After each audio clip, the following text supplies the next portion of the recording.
Wouldn't it be nice if our software just worked? If it just did what it was supposed to do. Some days that seems like a distant dream.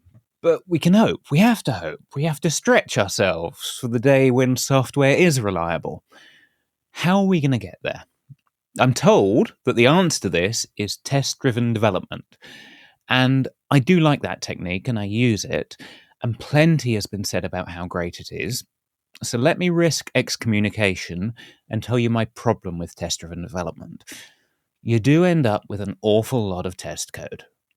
And because that code is just code, of course it comes with a maintenance overhead of its own, and it has reliability and readability problems of its own. And on one of my more dark and cynical days, it seems like our code wasn't working, so we just doubled the amount of code. And in my heart of hearts, I don't know, it just seems like we're doing things the hard way. Like that's almost too much work. And my job as a programmer is to be lazy in the smart way. I see that many unit tests, and I just want to automate the problem away. Well, that's the promise of property testing. Write a bit of code that describes the shape of your software, and it will go away and create 10,000 unit tests to see if you're right, if it actually does work that way. And this week, we're going to look at property testing, what it is, how it works, and we're also going to address my biggest disappointment so far with property testing, which is that it only seems to work in theory. It's great for textbook examples. I'm sold on the principle, but I've struggled to make it work on my more gnarly real-world code. Well, enter stage left, riding a white horse, Oskar Wickstrom, who has some sneaky techniques for making property testing practical. Stuff he's been using to test things like databases, system migrations, video editors, and even the really messy world of user interfaces. And this discussion has me genuinely looking at my test suites in a new light and wanting to try to do things differently. And I really hope it does the same for you. So let's get started. I'm your host, Chris Jenkins. This is Developer Voices, and today's voice is Oskar Wickstrom.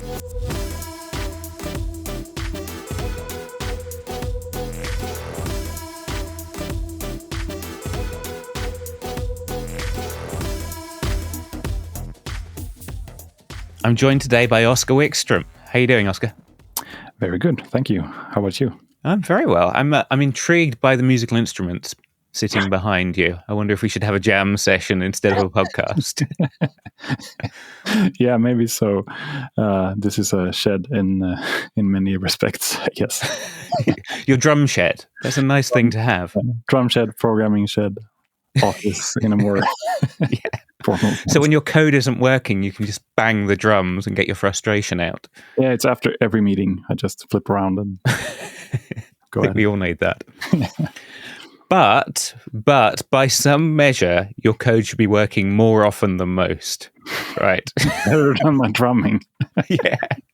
Gauntlet thrown down. Yeah. Because we're going to talk about property testing in this one. Because you have, we'll get into a definition of what it is, but I think you've taken this as far as anyone I know in the practical sense. There are lots of theoretical people working on it and people building more frameworks for property testing, but you've been using an Anger in a really interesting way. Before we get into that, I think we should get everyone on the same page and you can give me your personal definition of what property testing is. Yeah, good. And I haven't prepped any good. That'll keep it honest rather than marketing-y. Yeah. Okay, so I when I try to explain this, I usually start with what people are comfortable with normally and what's the sort of the state of affairs.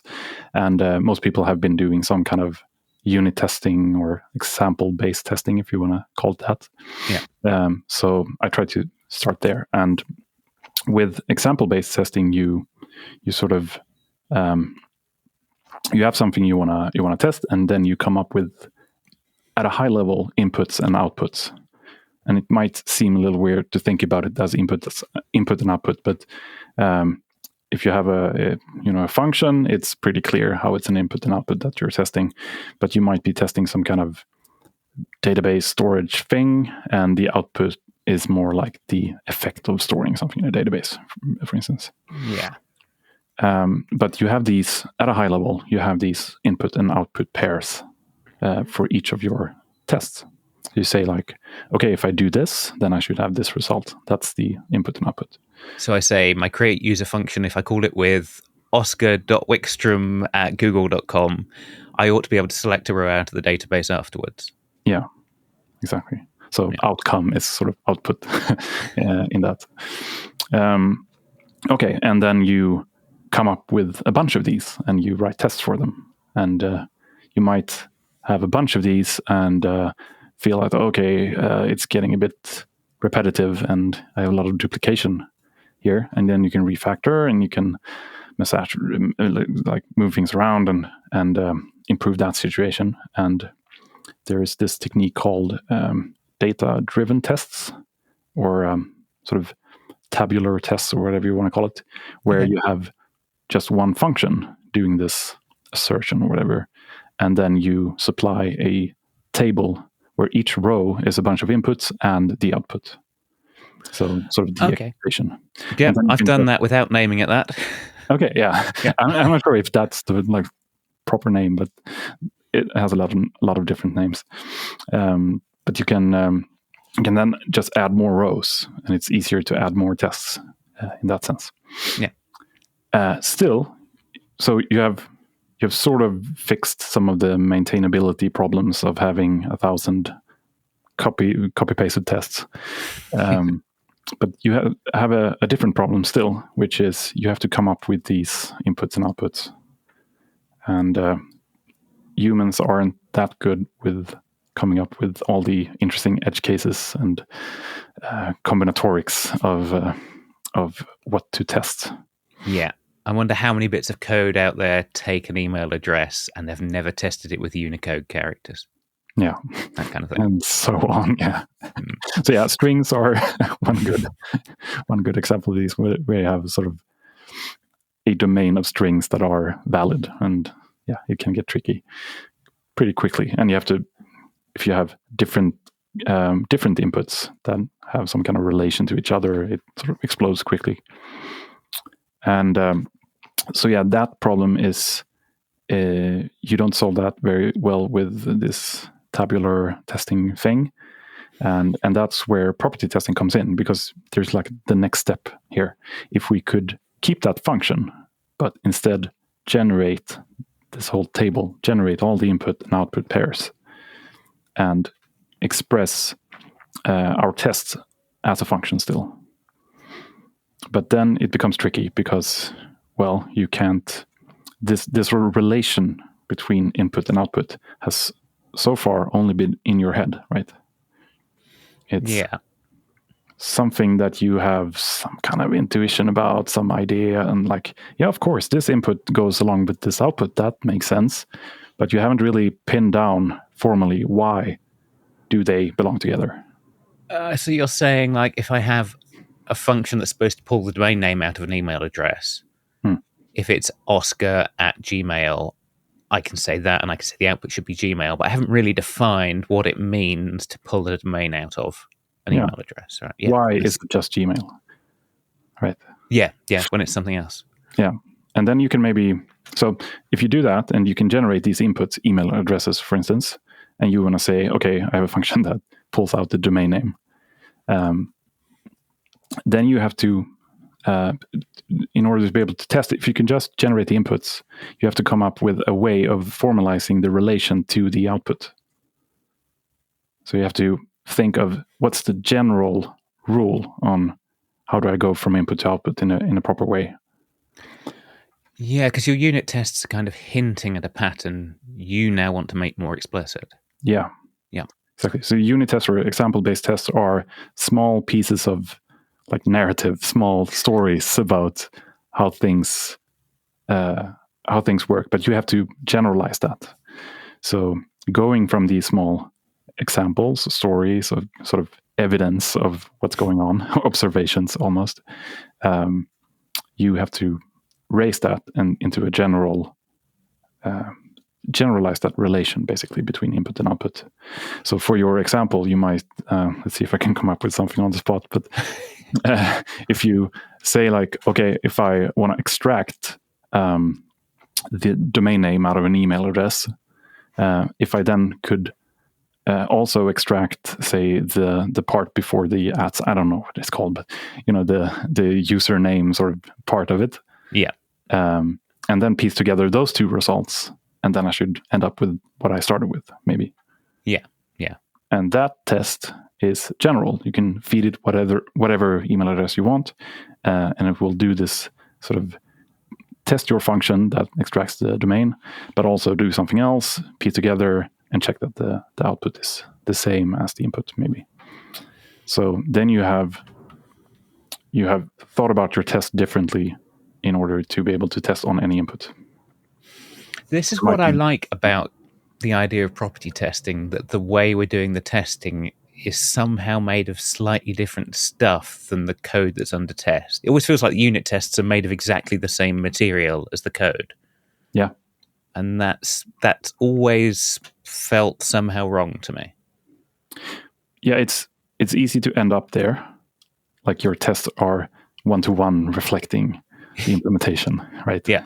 I'm sure many have seen that. But and property testing is, you can end up in that situation if you do property testing with sort of the, I don't want to say wrong type of property, but certain type of properties don't fit certain type of systems or functions under test. And then you can end up in the same kind of situation. But if you do find a nice pattern for writing a property for a certain thing you want to test, you're sort of forced to not do that, right? Yeah. I'm kind of reminded of a discussion we had with Simon Peyton-Jones a few weeks ago, where it's like there's an algorithm that computes square roots, and it's very easy once you found a square root to test if it was actually right, but the way you're testing if it's correct is very different than the way you're calculating it. Yeah, it's easy to go in one direction, but not the other. Yeah, and so when you're going in both directions, it's kind of almost adversarial in a positive way. Yeah. Exactly. And that brings kind of up my third point on what property testing does in a different way than example-based tests, where my colleague said this to me, like it's nice in the sense that when you've written a function, you have probably already thought about the things you want to cover, the things you can imagine could go wrong or should be successful and so on. Yeah. And this forces you to express it in a totally different way, which, as you say, it becomes sort of adversarial. It's thinking differently and coming up with different paths or different examples that could break your assumptions that you had when you wrote it. So it's hard to do that mind shift, just going back and forth between being your own friend and being your enemy, back and forth. Yeah. So what is it about property tests that makes that easier, do you think? Well, it's really hard to, in most cases then, as I was going into before, it's hard to actually do a property test and describe the implementation, I think, because it's so different. It's hard to describe, but you have to think differently about how you test it when you don't know, for instance, don't know the output. You only know the input. What should the output be? I don't know.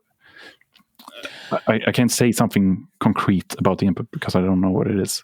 I have to find this generalization, and that sort of forces you to think differently, and that in combination with inputs being generated, not by you, your brain, but by some other semi-stochastic thing that tends to uncover things you haven't thought about. Right, so you're saying I write a property test that takes, let's stick with email address. I'm going to get a huge number of randomly generated email addresses. And because that input is so varied, I kind of have to treat it in an abstract way. Yeah. I can't think of it as a concrete thing. So I have to think about the whole testing problem differently. Yeah. That makes sense.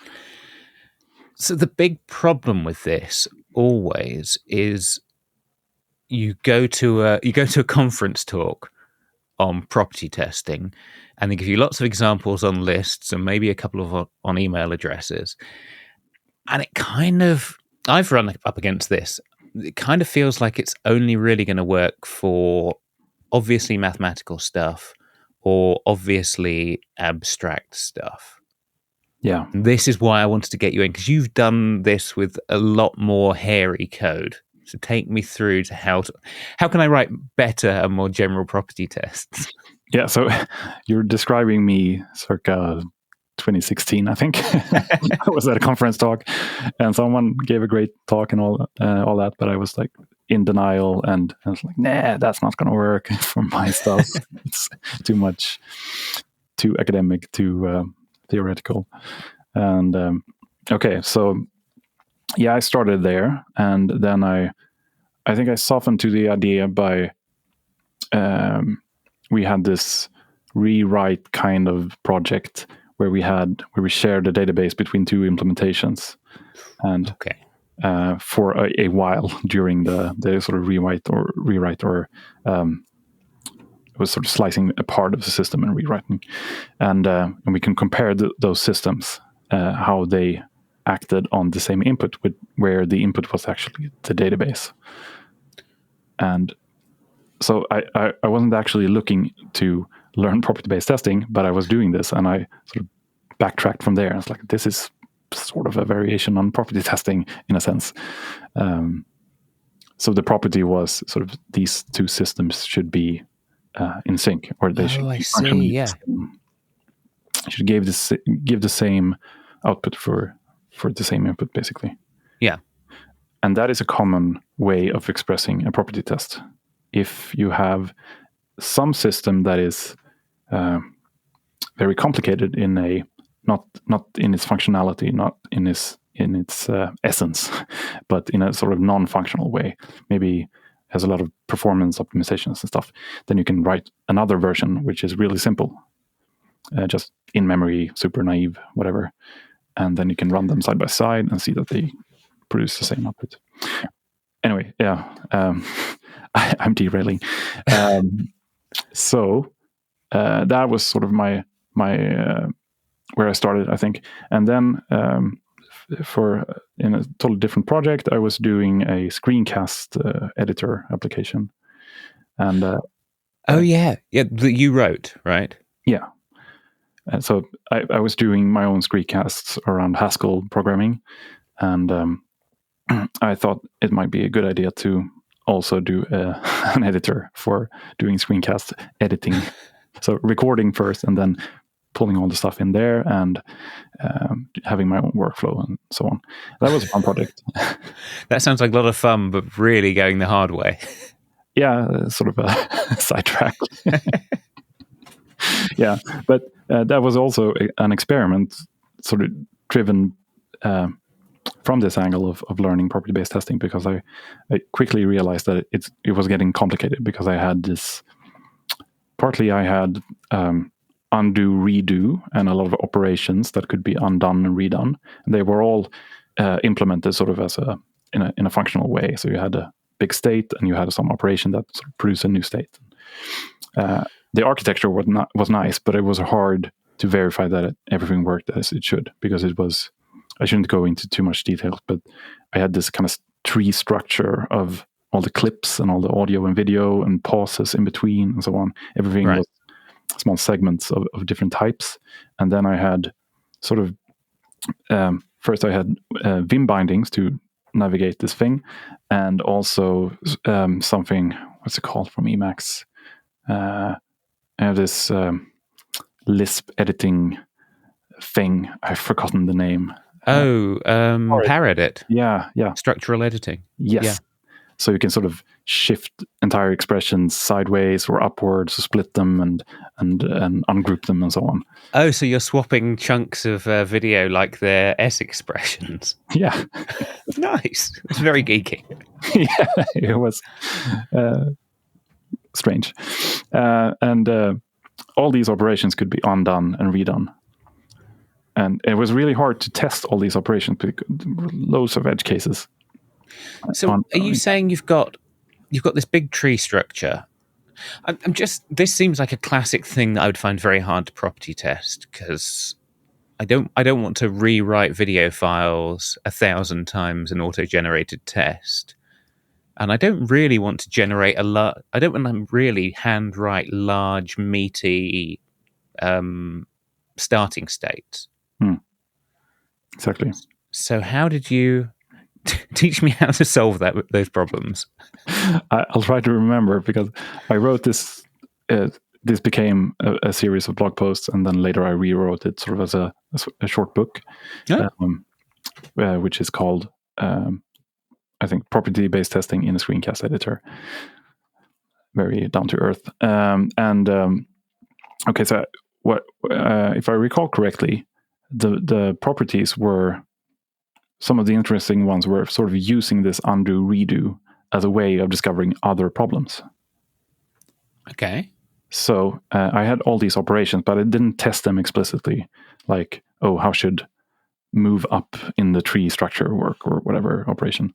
But I could generate just random operations, a sequence of them.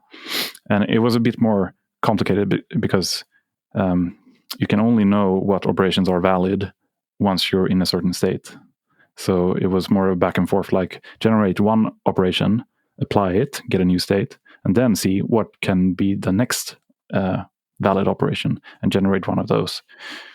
And you step forward like that for a certain length. Okay.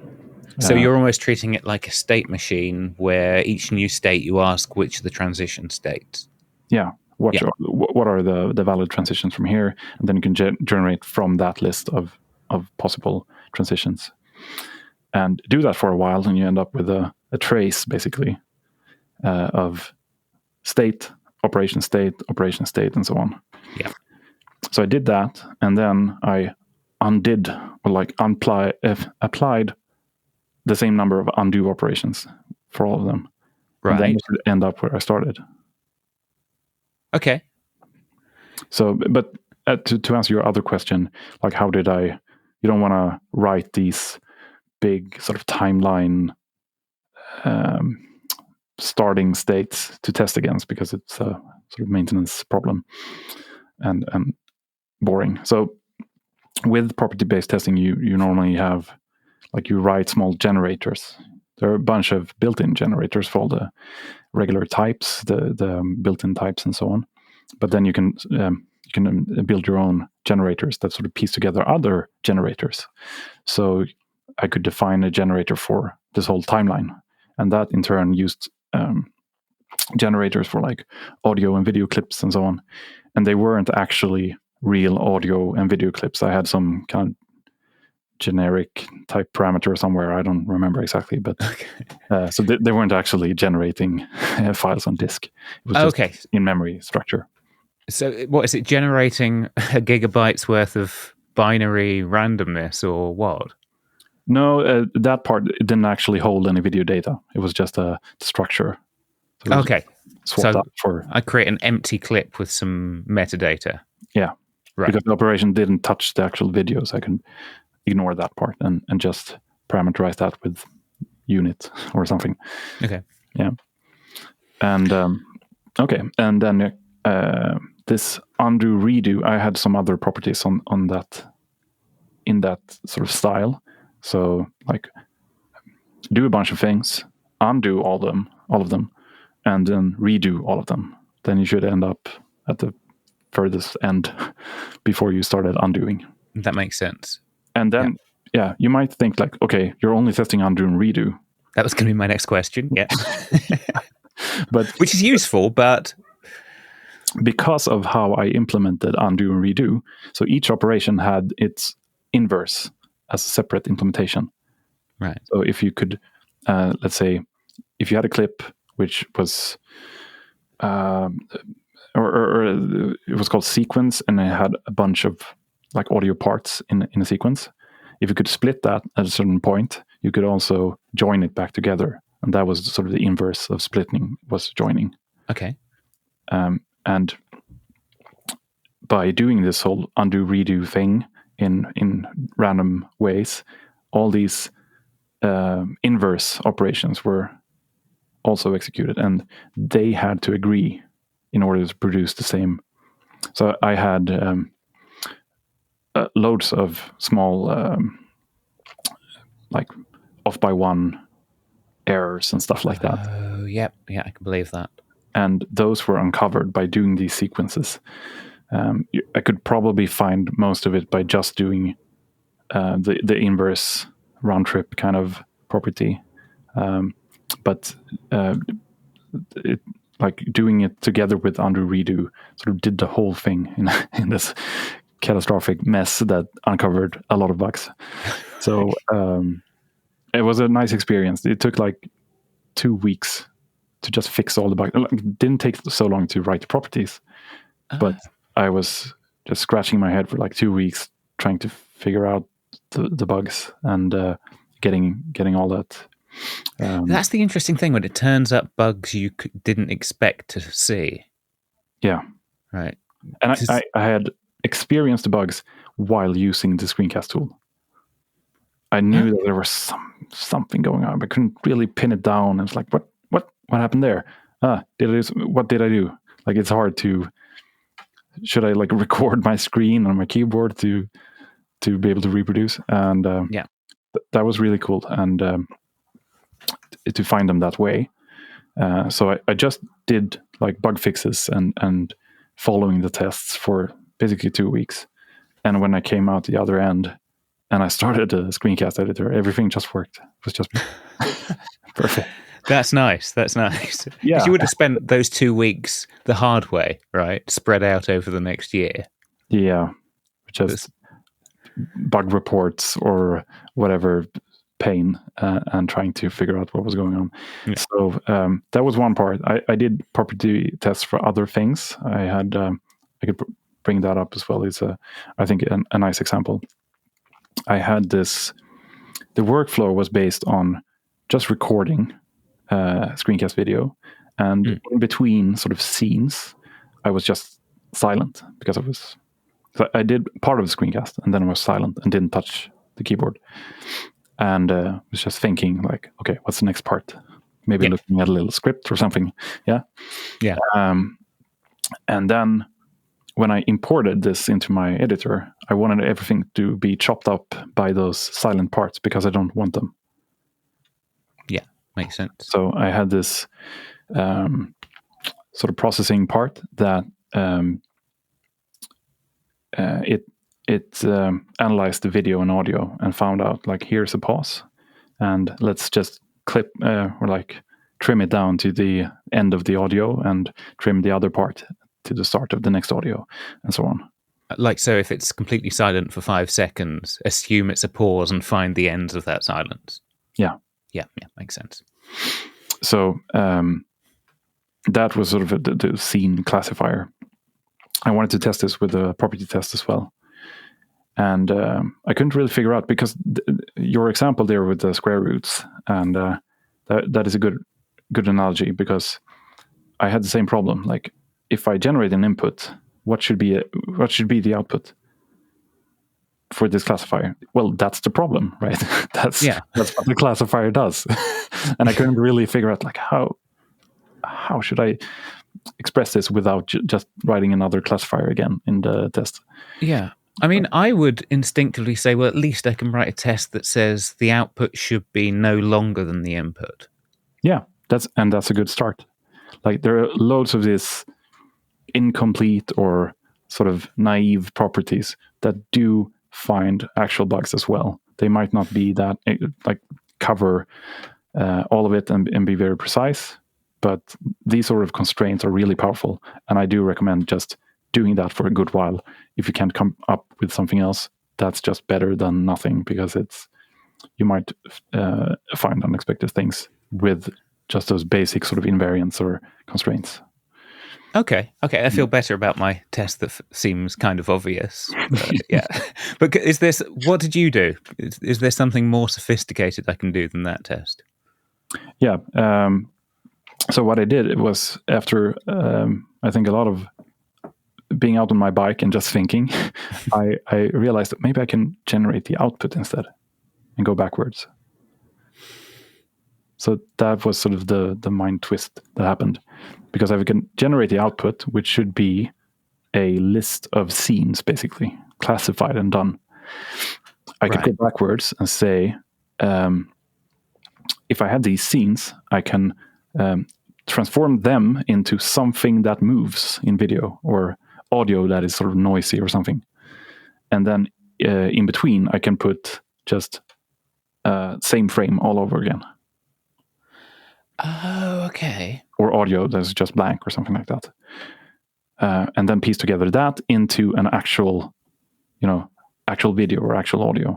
Then run the classifier on that input, which I generate scenes, which are just like basically from to timestamp that says, here's some video going on. And then another scene saying like, okay, 10 seconds later, there's some video going on, which is also a scene, and so on. And there's silence between, which is 5 seconds or something. I could take that, map that into actual input. It's the same thing as you said with Square. It's easier to go in the other direction. Yeah. And then I ran the classifier on that, got some stuff out, and I could just see that the scenes align. Okay, I've not heard of that technique before. So normal property testing, you get randomly generated inputs. You're saying get randomly generated outputs, reconstruct the inputs the easy way. Yeah. And then check your software reconstructs the outputs the hard way. Yeah. That's a Jedi mind trick. I like that. Yeah, it's a nice one. Yeah. So on this topic, maybe you can put a link somewhere or something. There's this F# for Fun and Profit website, which has a lot of F# content, of course. But there's also this series on property-based testing, and there is one part which is, I forget the exact name, but it's something like patterns for property tests or something like that. Okay. It has a bunch of these sort of common templates on how to think about stuff. You have the round trip property, which is very nice if you have two functions that are sort of inverse, as I said before. Like if you have a render function and a parse function, for instance. Yeah. You can take whatever you start with, apply the render function, get a string, then apply the parse function to the string and get back your original input. So go one like loop. If you were writing a refactoring tool that wanted an idempotent, and no change refactor. Yeah, well, that is actually a different kind of input or a different kind of pattern, which is sort of an idempotency property, which is if you apply the same operation twice, you should or apply the operation once, you get a result, then apply the operation once again, you have the same result, and you just keep being there. But the round trip property is sort of you have to have two functions that are mirrored. Oh, yeah, I see what you're saying. So I was thinking a refactoring tool that parses the source code, does nothing, and then prints it back out. Okay, yeah, but you're saying you could also have the test where it's like, apply this refactoring 5 times in a row, and it shouldn't take place more than once. Yeah, sort of a fixed point refactor. Yeah. Fixed points. I can tell you're a Haskell programmer, you got fixed points into the conversation. Reveal. That's the tell.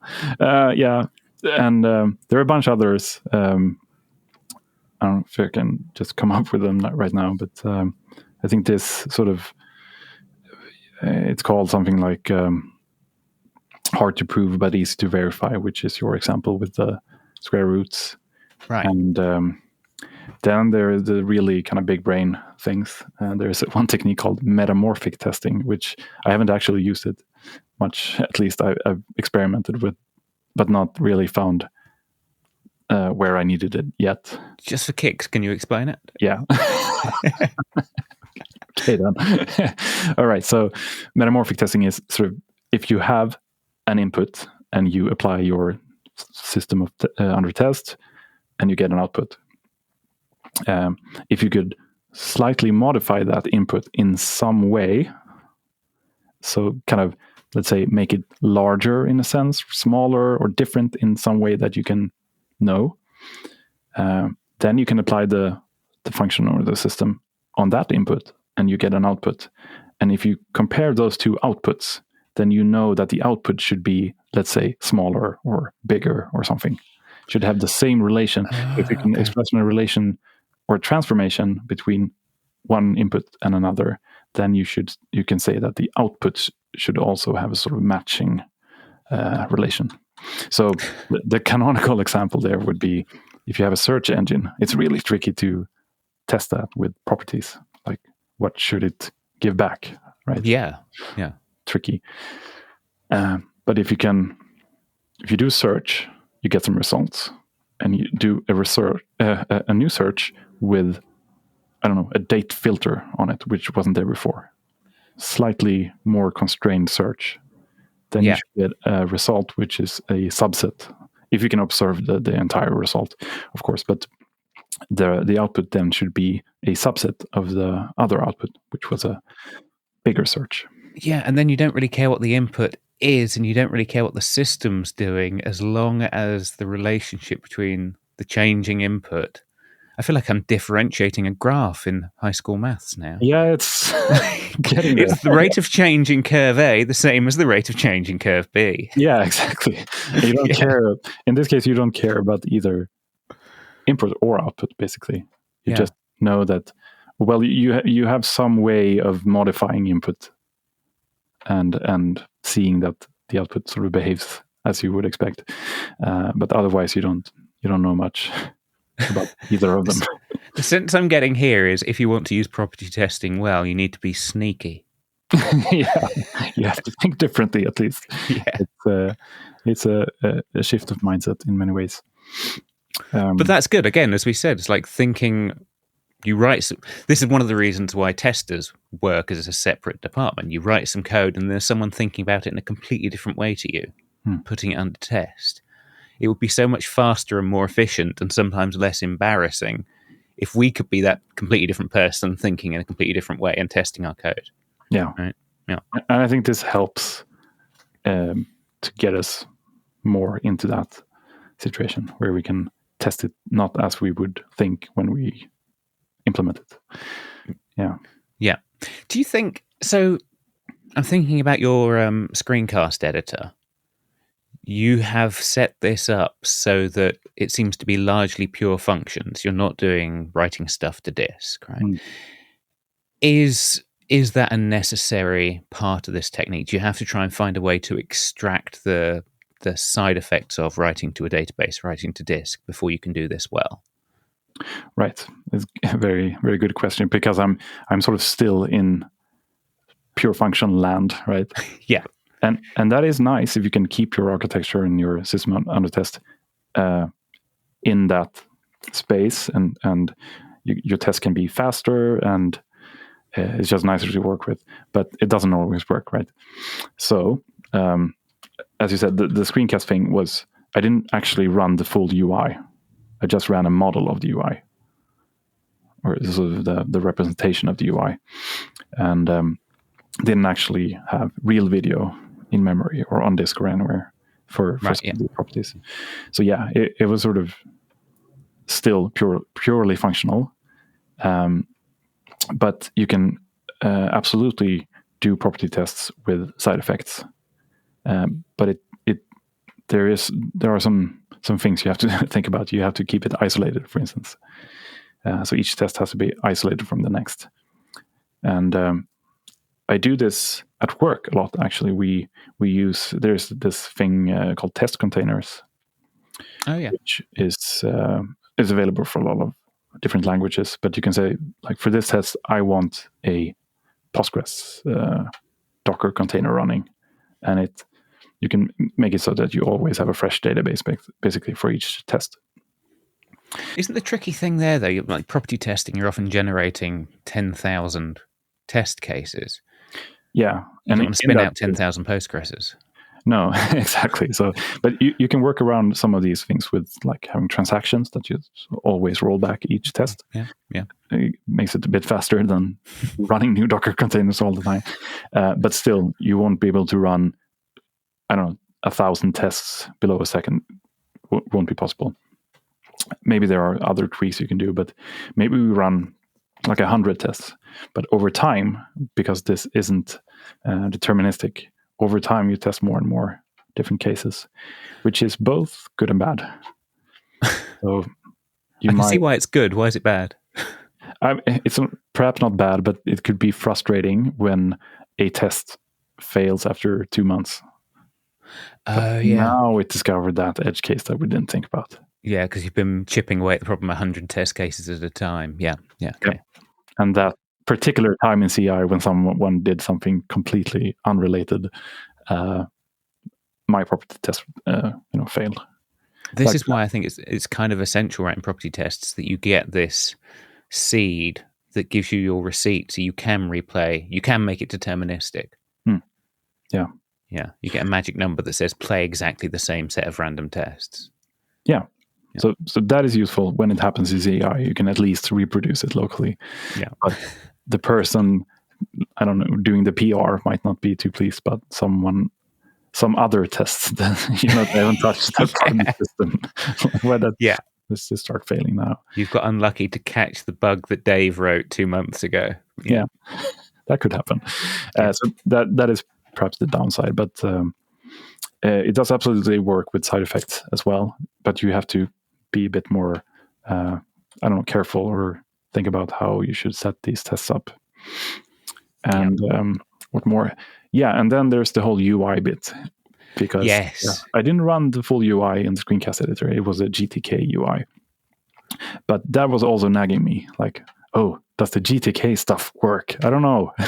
The heavy lifting stuff underneath tends to work because I have all these tests. But do all the buttons connect properly to everything and so on? Yeah, because that real unit testing department, the first thing they're going to do is mash the click button all over your UI and try and crash it, right? Yeah.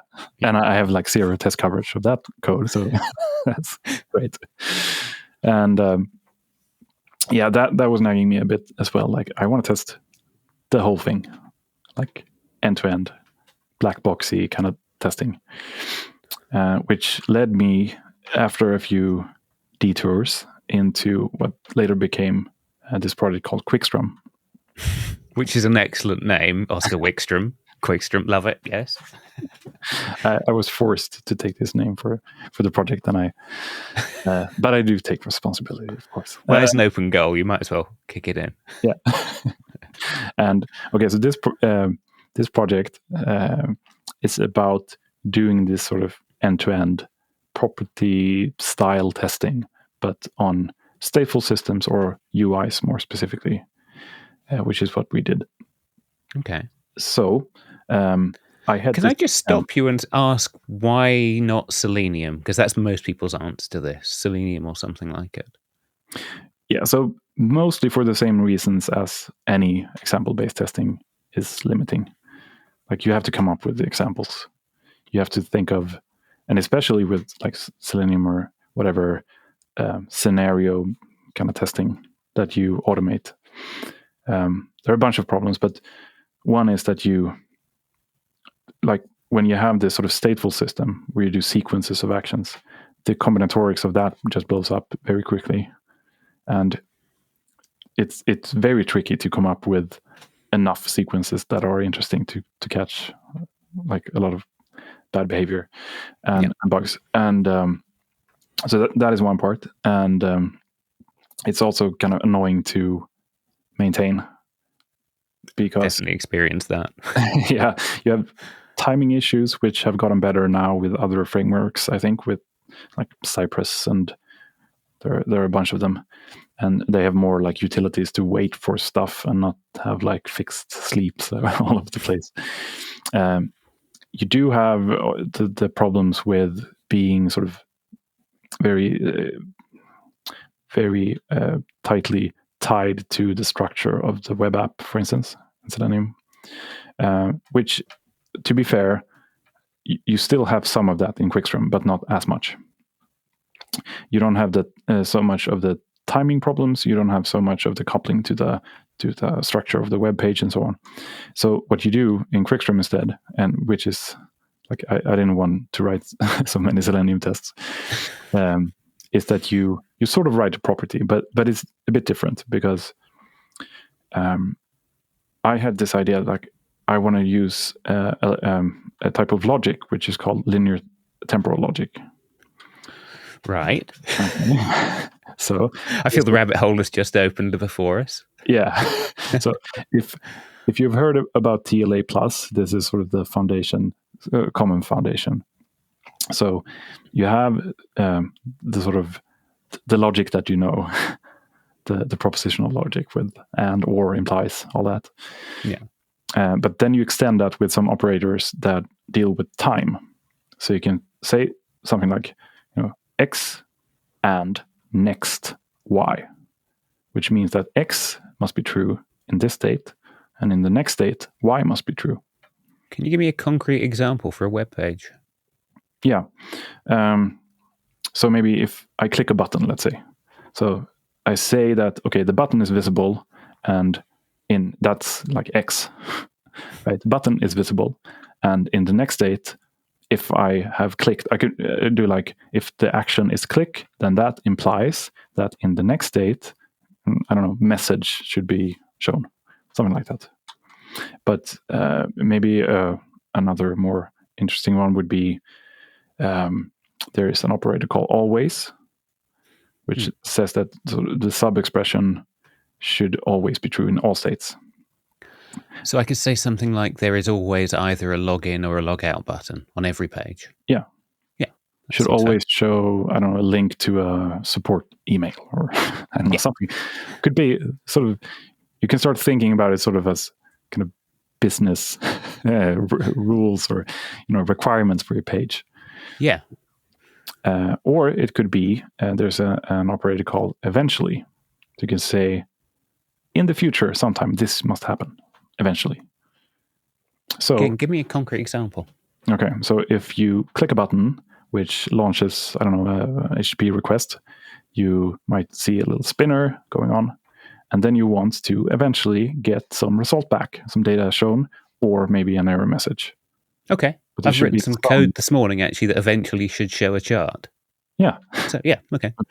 Every async thing in a UI. So that would be one example. And by using this logic with these temporal operators, you can express these requirements. And you can, if you do this in a certain style, you can express sort of your web app as a state machine, which fits some web apps. And you can say like, basically your specification says that this web app always goes from one state to the next in a valid way. That's the state machine kind of definition. And then you say, okay, what does it mean to go from one state to the next in a valid way? Well, you sort of, you just list all your valid transitions and you combine them with or. And this is a very sort of TLA plus way of describing a state machine. So if I have are you saying if I would expect a web page to, there's always a sign-in button, and then I do some stuff and hit submit, and then I get to my account page. And then will the software then go and try and find ways to get to the account page without me doing that? It wouldn't be so directed. It would be, so when you have the spec, you can just run Quickstrom basically, and it basically just does random things. But random possible things. So in a web page, that's the sort of the neat trick, because you can inspect the web page and see what buttons are available right now, which are disabled or enabled, which links are there, what can I do, basically. So that sort of reflecting capacity is already in the browser by talking to the browser. And then Quickstrom goes around and does random things. You can constrain that as well, but you can be very open. And then it checks while it runs, does the behavior of the web app agree with your specification? So this is like your video editor where you say, okay, I'm now in this state. What are the possible transitions out of this state? Yeah, exactly. Which in the case of web page are buttons. And then you're just clicking random buttons, going along random timelines and trying to find and checking that it doesn't break any of the rules as you go? Yeah. Yeah. Okay. Yeah, exactly. So the nice thing is that you don't have to list all the valid transitions, because the web page already sort of embodies the valid transitions. Right? Yeah, it's advertising its own state machine from a certain point of view. Yeah. It it's the what do you call it? Like hypermedia aspect of web apps. It sort of encodes its own state machine in the output of the HTML. Yeah. I mean, I've thought of web pages as being like state machines, but I've never thought of them advertising their transition states to you. Of course they do. Yeah, that's neat. Or you could build them not doing that, but that would be kind of bad. Like if you have loads of buttons you can click, and then it's like, no, that was the wrong button. That's not a valid transition. Yeah, we'll just give you all the buttons in the entire system and then complain when you hit the wrong ones. Yeah. I bet you there's one website out there that does it just through bad design. Probably some time reporting thing. Yeah, but that's sort of the principle of Quickstrom. So you write the spec and you say what is correct behavior. And you can be very detailed or you can be very loose and abstract. You can just say, like, I only care about this login, logout button. That's all. Do other things. Go around the website, do whatever you want. I just care about this login button being correct, for instance. Or you could be very complete and say, these are exactly the transitions that are valid, and this should be the result after each transition, and so on. Yeah. I'm thinking, I think I've got this right. Isn't there a law in Germany that says you must have an impressum, like contact details page on every page? Well, I'm not a lawyer, so no, but we can imagine a rule like that where the government says this must appear on every page, and you would just write the rule for that. Yeah, and that's it. And then it just goes around doing random stuff and checking that your little contact thing is there. And just to be clear, is it checking? I can set up multiple properties, and it will test them all as part of the same journey. Yeah. So if I've got 1,000 properties I want to check, it doesn't multiply the execution time by 1,000. No, you compose different logical expressions into one spec. Okay. So this is always a tricky question to ask in a podcast, but we have to try. What's that actually look like when you write it? What's the coding language ask you to say? Yeah, so there are two parts to these Quickstrom specs. One is this, it's called the proposition, which is sort of what is correct, the expression that describes the correctness, which has all these, the temporal operators and all that. You also have in those expressions you can write selectors, which are like CSS selectors. So you can get access to an element in the DOM, and then you can pull out like attributes, properties, styles, stuff like that from those elements, so that you can say like, okay, this element on the page, this should have a text content that is foobar, and the color is red or something like that, or it has an attribute which is X. So you can express all these kind of assertions or logical truth statements about elements in the DOM. And you just compose all that up into this proposition. The other part is that you can declare actions, which are out of the box. Quickstrom has a knowledge on a page what are sort of valid actions, but but you can also say like, okay, don't click all the buttons. Click buttons in this part of the page only when this condition is true in the current state. So you can constrain it and say, you can also chain stuff to say like, if I did this before, then do this afterwards. You can sort of direct it in certain ways. Okay. But most of that is if you have a web page that very clearly encodes what is desirable sort of behavior, next step, you don't have to say much. You can just say, click anything, do anything. But if you want to be more detailed, you can be that. And it ends up looking very much like code, or yeah. I mean, I've maintained Selenium tests, and it always felt a bit like I was poking around inside the back end of a UI that was supposed to record things. Yeah. But does this look like more of a programming experience, declaring properties? Kind of, yeah. So Quickstrom started out with the first version. It was actually a pure script DSL. Okay. And it was a lot weirder than you might think, because I actually built my own PureScript interpreter. So I just used PureScript to parse PureScript as a sort of front-end language, and wrote this PureScript interpreter in Haskell for it. You don't like to do things the easy way. No, it was a kind of a good fit, but a bit tricky as well. But the nice thing there was, at least in principle, you could use PureScript libraries. So I ported it. So PureScript has these kind of stubs or native parts that you have to write in the runtime language. So JS in the normal usage of PureScript. So those I had to implement for certain libraries, but you could use like weird monad stuff or whatever you wanted to do, common PureScript libraries in your specs. So that was nice because I got a lot of things for free, like string manipulation and stuff like that, just kind of worked out of the box. But then we rewrote Quickstrom in a different version, in which there were some limitations to the PureScript EDSL thing. Right. So we decided to write a custom language for it.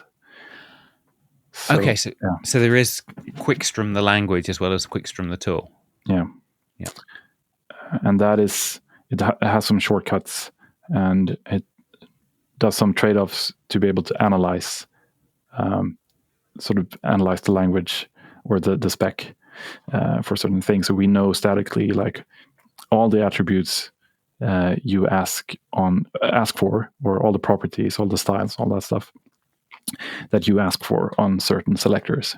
We can analyze that statically and optimize the queries, basically. Okay. Yeah. So we needed that for a certain reason, and couldn't really figure out how to do this with PureScript. So, and just syntactically, it's a bit nicer.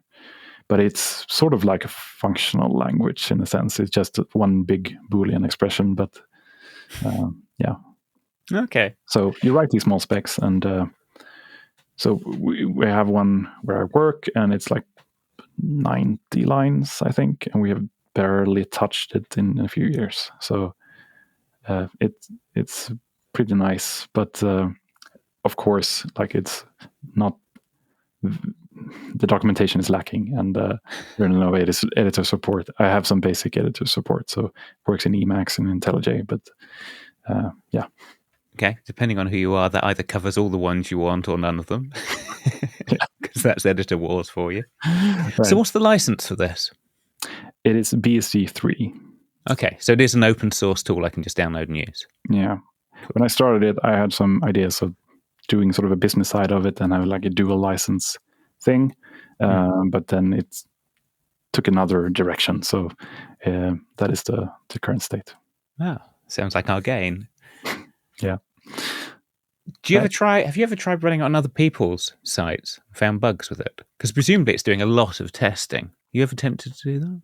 Yeah, so when we did this second version of Quickstrom, when I say we, it's me and Liam O'Connor, which he's an academic, and we found each other on Twitter talking about, what was it, F-star and proving certain theorems around temporal logic and stuff like that.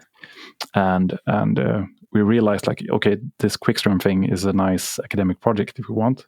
So we started working on that together. And this new language that we did, and sort of the infrastructure of it and the model of it all, that turned into a paper. What's the paper called? I'll put a link in the show notes. It's called like Quickstrom testing. What is it called? Testing with linear temporal logic, something like that. That sounds like a properly academic title. Yeah, it's got a colon in there somewhere. Yeah. And then you go to the webpage. It says Quickstrom for not tearing your hair out over selenium. Exactly. As you advertise to two completely different sectors. Marketing language does not have a place in academia. So I got to be got into the academic realm, the back door, in a sense. I haven't done much. There's better funding that way, from what I hear. Maybe. But that was really fun. And we did a case study, or a sort of evaluation in that paper where there's this old project called To Do MVC. Where it's been around for many years. Hundreds of different implementations of it as Yeah. people prove their ideas. Yeah. Yeah. So, well, just short, it's to-do lists in like 100 different front-end frameworks and languages. So I thought like that should be a pretty cool testing ground for our tool. So we wrote one spec for all of them and just tested all of them. And that spec was really, really detailed. It was like, if you're in this state, this is a valid transition. It says like, if you change the filter from viewing all to-do items to completed items, only the completed ones should be visible in the next state, and so on. A lot of different. And I didn't even know To Do MVC has this edit mode. You can double click items and you turns into an input and you can edit them and so on. And we just tested, ran loads of tests on these apps, and we found that like more than half of them were broken in some way. Oh, so that was fun. That's nice. Yeah, and I mean, it's not nice. It's initially terrible news, but in the long term, it's nice. Yeah, and I mean, some of them were broken and like it doesn't even load anymore because someone had brought a server down or something. But most of them could actually be run. And they had all kinds of strange. We had this table of, I don't know, 12, 13, 14 different types of problems they had. And some of them were really like kind of complex. Like if you did this, had this filter on, started editing, pressed escape, then change the filter, then it broke. Something like that. I don't recall all the details, but to be able to generate something like that without having to specify, as an example, that set of steps, that's nice. Yeah. And do you get this property that most property testing things have? I shouldn't double use the meaning of the word property. Do you get this receipt? Do you get this token that says, and if you want to reproduce these steps that crashed this app, rerun the test suite with this magic number? We don't with Quickstrom. We don't have that seed. Can we have that in version 3? I mean, we could add that, but there's actually no guarantee that you can reproduce it. And you could end up in that situation with any property-based testing framework, really, if you have non-determinism. But there might be sort of timing aspects for stuff, so that even if we apply the same actions in the same sequence, I see. Yeah. Do I at least get like a report of what sequence of steps led to that point? Yeah. You get there's a textual one in the console, but there's a more usable one, which is an HTML page. It spits out where you see state, action state. You can sort of next, and you can go through the trace and see what happened. You see the state of all the elements that you have queried and so on, so you can inspect what went wrong. Okay. And it always ends the test once it's found a problem. So it doesn't always run like 100 steps. When the spec fails, whenever that happens, it ends there. So you know, sort of in the end of the trace, there is something going on, probably. Okay. And how does it know when to stop if it doesn't find a problem? Do you just say run for 5 minutes, or?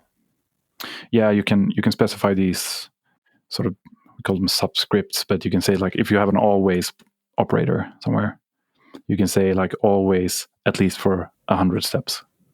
Okay. So you can sort of specify some time constraints, or like if you have an eventually, you can say like, okay, wait for at least 10 steps before you give up. Right. Okay. And then there's an interesting aspect of with eventually, if you have a condition that you expect to eventually hold, and it doesn't, it might not mean that it would never hold. It just means that you gave up too soon, perhaps. So the result of the tests are definitely true or false, or maybe true or false. So it's a bit tricky. So if you say that eventually the spinner should turn into a result, and it doesn't, and the test gives up, then it says, well, maybe that was false. Yeah. So, yeah, like eventually Spotify should show that this podcast has 1 million subscribers, but I might have to wait for the test to run a bit, right? Yeah. Yeah. 100. Fair enough. Also. Yeah.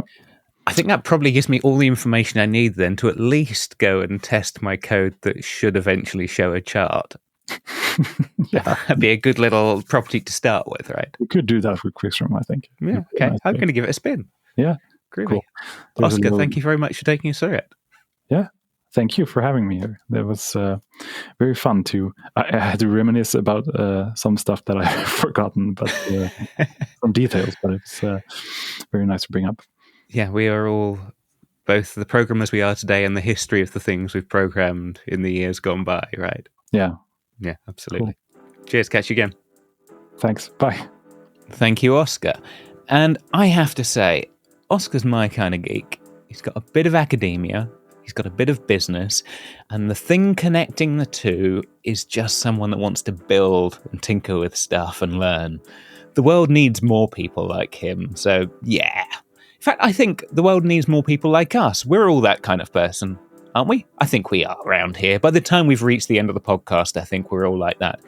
So, if you want to feed those parts of your soul, head to the show notes where you'll find links to papers, tools, sites, software, all the ideas we just discussed. That will give you something to chew on for the coming week.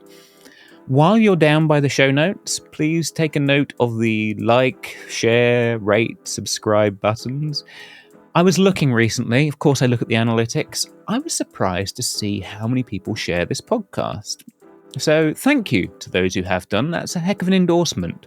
When you send something to a friend and say, hey, look at this. Thank you, I appreciate that. We'll be back next week with another episode, of course. I'm actually playing catch-up a bit because I just spent the week in Montreal at a really excellent tech conference, Confu. Would recommend. There'll be another one in 2025, so take a look.